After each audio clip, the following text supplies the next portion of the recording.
Hi, welcome to PowerTester. In this video, I'm going to show you how to create a test case.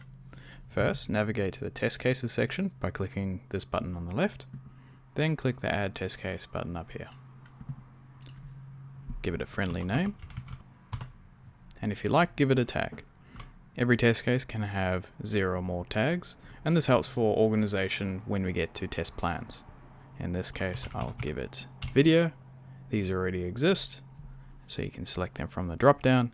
If they don't, simply hit enter and the tag will be saved.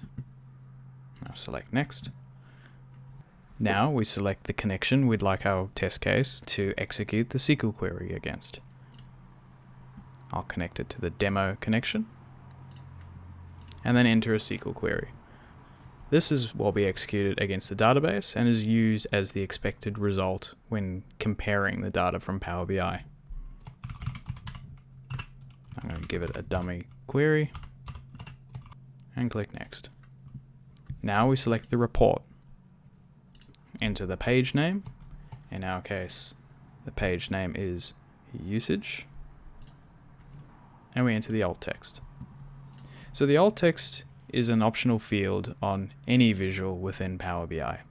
Microsoft recommends that Power BI report developers set this to a descriptive value for users that require the use of screen readers. In this case, for this search is performed in active seats by date chart, the alt text is here.